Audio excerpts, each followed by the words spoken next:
and now we're joined by Liam Manning from the Vincent de Paul. Thanks very much, Liam, for taking the time to come and join us this evening. Just maybe let us know how long you've actually been involved with the Vincent de Paul. Yeah. I must be 20 years now, best part of 20 years. My father was involved for many years before me, my late father, and I took over from him in the Ravensdale, Lordship, Balmacallet, Jenkinstown area. So it's hereditary, isn't it? Yeah. Do you have a specific role in the Vincent de Paul? Or well, at the moment I don't. Well, I'm just a member, and I have an officership in my own conference. But after I retired from Aircom in 2005, I worked full time for the society for 3 years, and then I worked part time for a couple of years after that. So I was involved in the development of the society in the northeast and Midlands, in the growth and development of the society in many areas.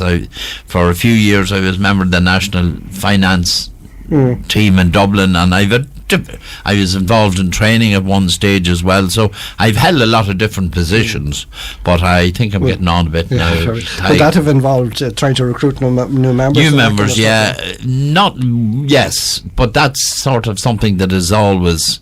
The society has about 11,000 members in Ireland. It's the biggest charity in the country. It is about 1,100 conferences, and we're organised on a 32 county basis. So it's a very, very large organisation. We are part of the Northeast and Midlands area here in Dundalk. When you say conference, then am I right in thinking that each area of the town would have its own conference, and they'd look after their own specific area? A conference is an operational unit of the society. In the Dundalk area, which covers the Cooley Peninsula, Dundalk Town, Hagerstown, Blackrock, Dromiskin, Faughard and Kilkerley, sort of a ring around Dundalk. We have 11 conferences. We have in the region of about 130 members in those 11 conferences. So we have a substantial presence in the area. And they'd be specific to their own areas then? They'd work in their own areas, but there are members who live in one area but work in other areas. Because that kind of probably leads me on to my next question, is how do you assess people how do you know that they're actually in need, or that they're not trying to pull a fast one on you or whatever? I presume it's local knowledge would play a big part. Yeah, local knowledge is huge. Obviously, the more rural the parts of the area that we're talking about, local knowledge would play a bigger part. We have parts of the town where sort of poverty is institutionalised to a certain extent, but our members, some of our members are here members 30-40 years. They know the people, they know the situation. Local knowledge is a massive source of information. I suppose if they're in it that long the time, they're educated enough to know where to look. But I mean, some of the conferences in particular parts of the town would have had occasion to help the same families practically since the society was set up in the 40s. Successive generations would be approaching for assistance. Is that because people just get used to handouts is probably the wrong word to use, but that there's no incentive for them to move away from that? That's a very interesting area, but it's a very extensive and large area. We like to think that it's a land of opportunity, but it isn't really for very many people. It is very difficult for people. That there is a huge lack of social mobility at the moment in North Louth, in Ireland, because of the huge recession. So it is very difficult for families to extricate themselves from the tradition of unemployment. I suppose the jobs aren't there for people. The jobs simply aren't there. We all remember back in the 70s and 60s when I was brought up in Dundalk, and there was 1,800 people in Echo and 600 in Harp Lager and PJ Carl's. That level of employment doesn't exist at that level anymore. There is some very good businesses, but it is much more difficult to get a job now. There's no question about it. It was similar when I joined the bank, like in 1970. There was a 6-month bank strike, and people were in no hurry back to work because they could get other jobs which would finance them while they were in strike. I mean, it's you do read and hear about people drawing conclusions, which I certainly don't agree with. It is very difficult. If you were lucky enough to have worked most of your career, you should be very grateful for that. And that's my view. And I can see close up, and I have 5 kids myself. 4 of them are in England, and 1 in Scotland. That's just the fact of life. If you want to work, you have to leave. You have to move out. And do you visit people on a regular basis then, or do you just do it when you're asked to do it? Or well, I mean, people have to approach us. I mean, we don't operate on the basis that somebody who's living close by somebody will ring us up and tell us, oh, you should call to Mrs. O'Brien. Right. Because Mrs. O'Brien may not want that at all. So we would have, but I mean, we have referrals through the church, through priests, through a whole network of other organisations would liaise with us, and we wouldn't call unannounced, but we would always find a way of making a connection between the person who needs help and ourselves, I suppose that's food hampers would have been a big part of your most recent project. Well, that'd be Christmas, but that would be a small part of the total year. Like, most of the bigger conferences in Dundalk meet weekly, and they do calls weekly, and some of them are doing 20-30 calls per week, the whole year round. Per person? Christmas, each person? Per conference, But each call is not just 5 or 10 minutes. It's more. It depends on the complex nature of the call.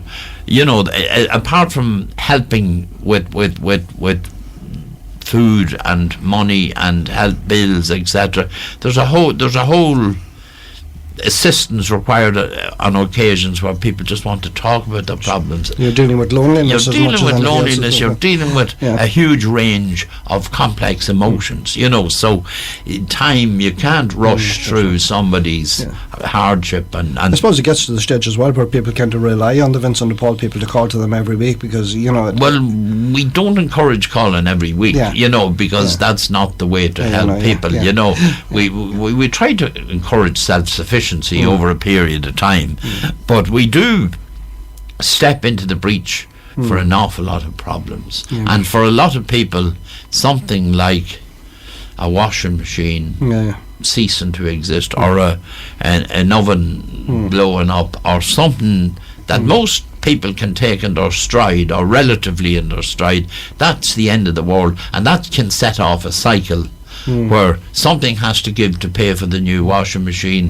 The kids don't get fed properly, the ESB bill isn't paid, and that's what we would see all the time. This couple of £100 that all it takes to solve the problem just isn't there. Well, we could see a lot of that ourselves, because when we were delivering the food hampers around Christmas time, a lot of it by way of introductions from yourselves and the social service, we could see the poverty that was out there as well. But one area where we would have done in Dundalk, particularly in the Dundalk area, in the last 5 or 6 years, is due to the receipt of several very, very large, substantial legacies. We were able to devote a lot of money to education. And we would have, in the last 5 years, we would have spent about €1 million on education in the Dundalk area. And we do that through 3 different schemes. One is in the Jesh Band 1 primary schools. We support them. We have supported them with just in a quiet way, with problems they would have in the school, and the introduction of the Incredible Years programme. We would have helped there too.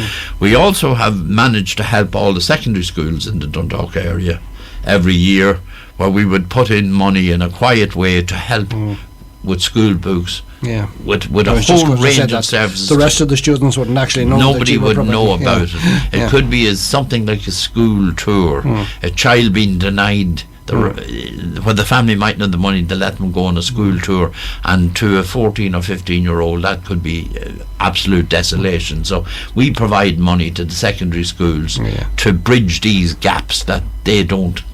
So, and the biggest one of all is the 3rd level grants. So there's no embarrassment from the kids' point of view. Oh no, the kids nobody else knows what's no. happening either. And we've been able to help about 150 children a year for the last 5 years in with their back to college expenses, and that's very important, because when the time comes and the new education, the SUSI system that exists for grants is only bedding in properly now. I hear Joe Duffy complaining about that on his Liveline programme. But we would have seen where even if you do qualify for the higher education grants, that there is a lag or a delay in paying them, and children are going off to college in different parts of the country, and they wouldn't have the deposit for a flat, or they wouldn't have the money to buy books. So we spend about 130 or 40,000 a year helping.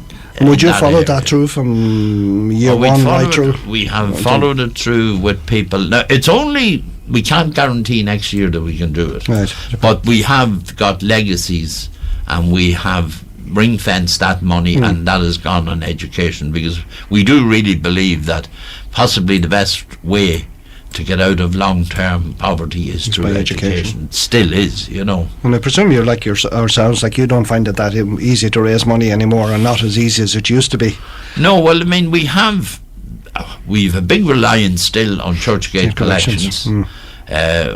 We do monthly collections, and at Christmas we do in-church collections. That's still very, very lucrative for us. Subscriptions and donations, business donations and private donations, particularly at Christmas, are still very, very good. We have 2 shops in Dundalk which are performing very, very well and are very profitable, and that provides money for the conferences as well. And we do a range of fundraising. We do bag packs in Dunn stores.